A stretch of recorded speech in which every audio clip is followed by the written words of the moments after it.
C'était à Francfort-sur-le-Main, dans un ghetto Kravat-Juden. Ce jeune homme à l'allure étrange était le fils d'un agent de change.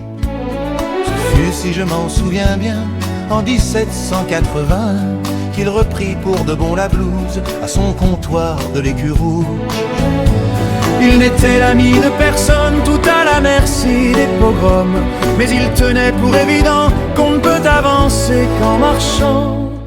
On ne l'aurait pas donné gagnant, mais celui-là voyait plus grand. De lettres de gage en créance, il a su faire pleuvoir la chance, avançant prudemment ses pions de bailleurs et d'amphitryon.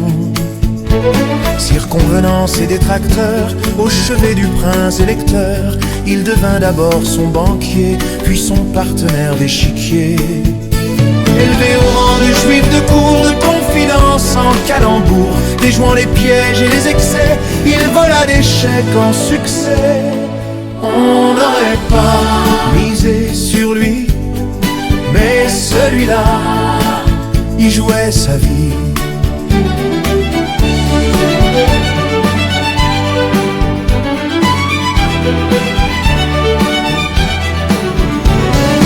Napoléon prenant la ville, le prince s'évadant en exil, put confier à ce confident le trousseau de ses clés d'argent.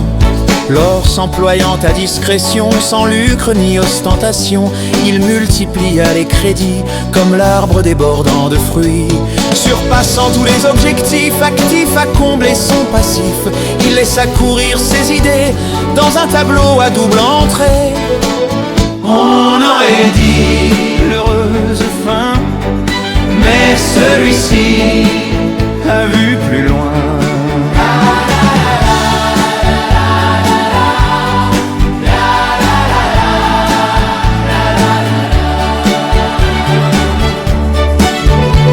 Confiant aux enfants ses filiales, il tissa patiemment sa toile, de Londres jusqu'en Italie, car à Naples et James à Paris. Ouvrant sa bourse à tous les vents, irrigué par son propre sang, son génie des correspondances changea le trafic en confiance. Survolant l'Europe en orbite, il fit de manière inédite d'une diaspora familiale la première multinationale. On eût cru voir un météore, mais son histoire s'écrit encore.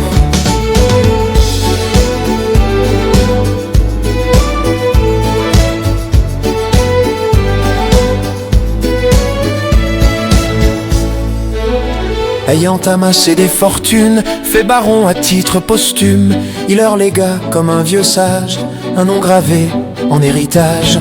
Ayant tiré de leur victoire qu'il faut prêter pour recevoir, ils ne perçurent jamais un franc qu'il n'ait fait gagner aux clients. 2 siècles au-delà de ce règne se perpétue la même enseigne, car dans son phrasé d'origine, l'Écu Rouge s'écrit Rothschild. Et jamais il n'imagina qu'on les maudirait tant pour ça.